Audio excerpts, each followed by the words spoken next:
Was born in Leyte.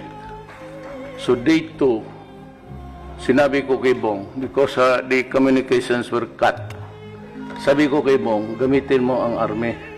Mayroon talaga yun silang a way of communicating. Pasa-pasa lang relay. But nung nalaman ko nga, about, nung nag-usap kami ng sundalo, sabi ko, kumusta? Andyan, sabi niya, sir, bagsak yung Leyte. Tapos, sinabi ko, anong klaseng bagsak? Sabi niya, sir, tumba lahat. Hindi ko naintindihan, sabi ko, tumba ang lahat bahay. Sir, pati kahoy. Ilan ang patay? Sabi niya, sir, mukhang mga aabot ito ng 10,000 estimate namin. Hindi ako makapaniwala. So that following, that evening, I mobilized the 911 of Davao City. Nag-assemble ako ng 10 doctors, 10 nurses. And pinuno ko ng antibiotics, tetanus, all of the things that we needed really of a victim in a calamity. They traveled, so nag-helicopter ako. But at yung sa Tacloban Bay, wala akong nakita isang rubber boat ng Navy. So, sabi ko sana, by this time mayroon na yan. At least the fast craft, mga frigate ng, if there is one. Andiyan na yung tanker. Alam mo bakit? What really surprised me? Bewildered me. Kasi nung pagbaba ko, hawak-hawak kong yung plastic na bottle. So, yung sinalubong ako ng sundalo, sabi niya, Mayor, may tubig pa kayo. Alam ko na problema na. Kasi ano niya, pagkain pati tubig. Yung pagkain na hindi na nga niluluto. Yung diretso na from the can, masardinas ka o carne norte ka. And to think that about Ormoc was just a few kilometers. Hindi naman few, but almost like 80. And Maasin was doing all right.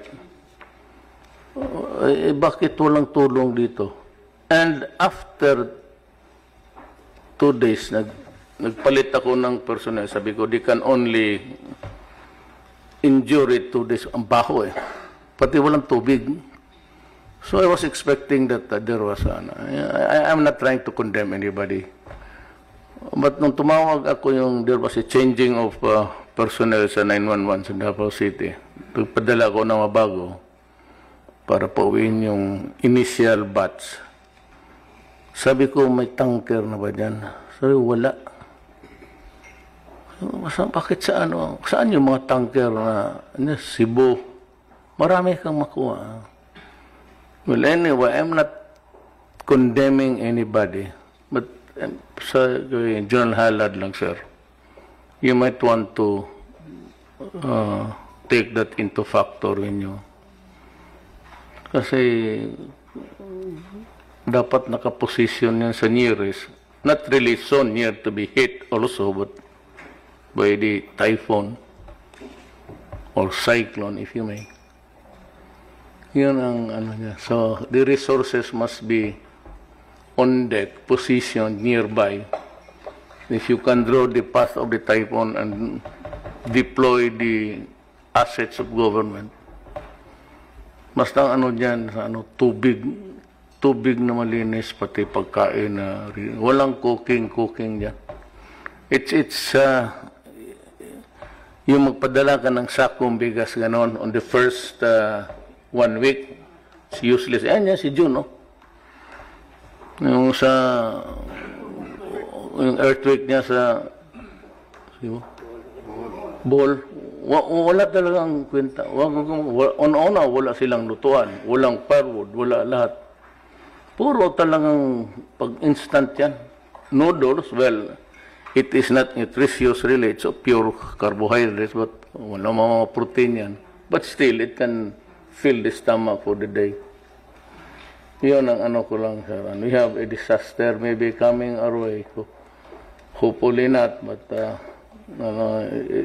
this planet is being, I don't know, punished by God. So every now and then, but everywhere, climate change is here. We were warm so many years ago, about 7, that ngayon, dumating na talaga. Even the United States is suffering heat wave on the western side, and on the east, dito sa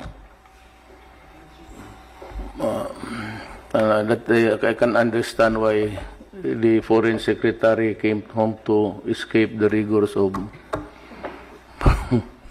So I'm through. Ano sir, salamat. Yes, sir. We will learn from that experience. We should learn from that experience, sir. Kasi I was born in Leyte. So day 2, sinabi ko kay Bong, because the communications were cut. Sabi ko kay Bong, gamitin mo ang army. Mayroon talaga yun silang a way of communicating.